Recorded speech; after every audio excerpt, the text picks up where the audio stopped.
All right, here we are, wrapping up Hamlet today. It's a nice day to be outside if you got a fire next to you, as I do. Day in May feels more like March, but won't be too many more days like this, will there? So chilly. Good day to wrap up a tragedy like Hamlet.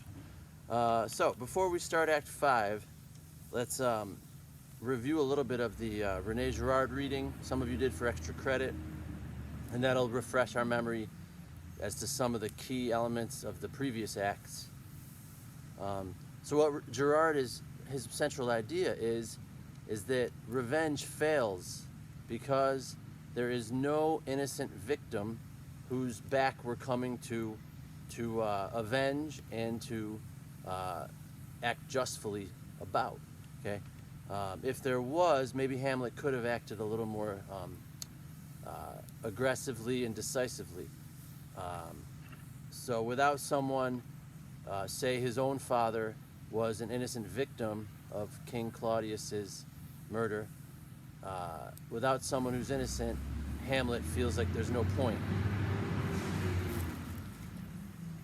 And so he loses his motivation there without a innocent victim.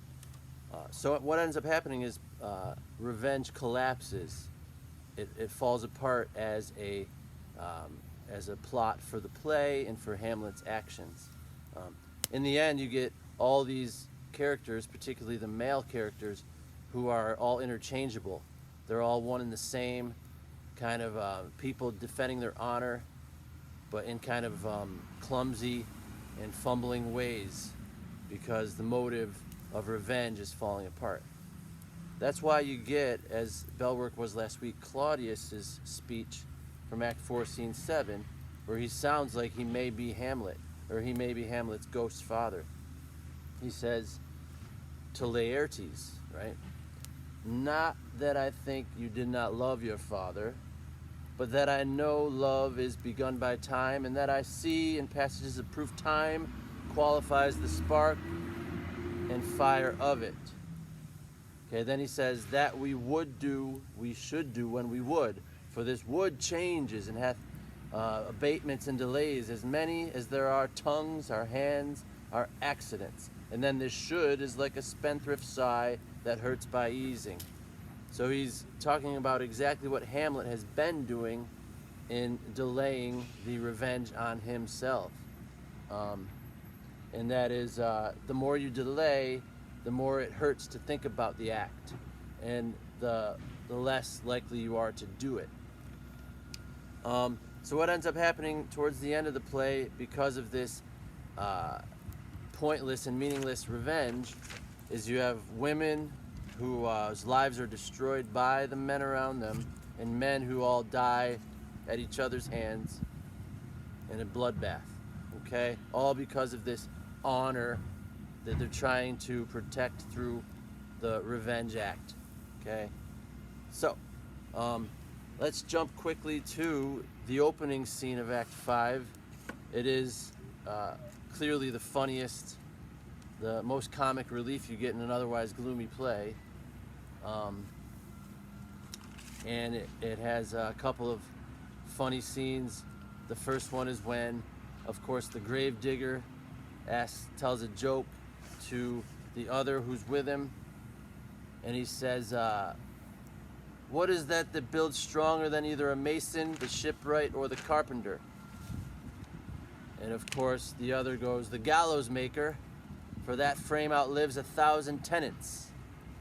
So that he who builds the gallows for executions. And they go on, and he says, cudgel thy brains no more about it, for your dull ass will not mend his pace with beating. And when you are asked this question next, say a grave maker. The houses he makes last till doomsday. Go, get thee in and fetch me a stoop of liquor. So the joke is the one who digs the graves is the best builder, because their houses under the ground last till the end of time. We have Hamlet talking about the jester at his court who died, Yorick. Poor Yorick, I knew him, Horatio, a fellow of infinite jest, of most excellent fancy. He hath bore me on his back 1,000 times, and now how aboard my imagination it is, my gorge rises at it. Here hung those lips that I have kissed, I know not how oft.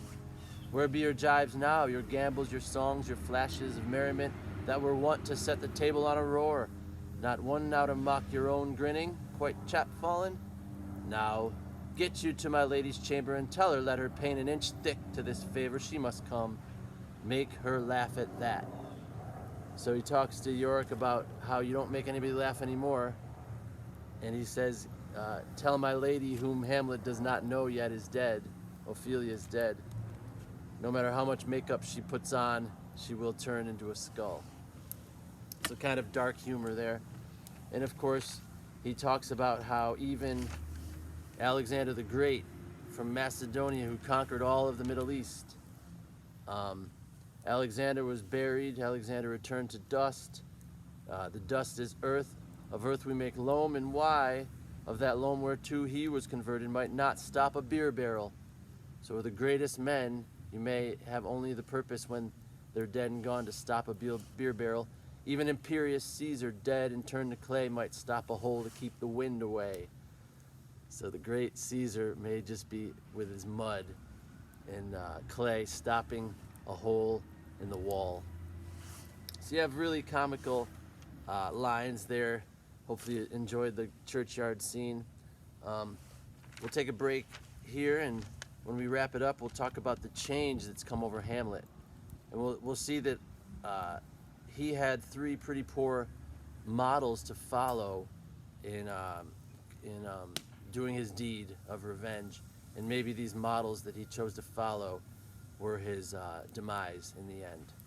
Okay? Hopefully we'll get inside where it's warm. Fire's dying out here. Talk to you later.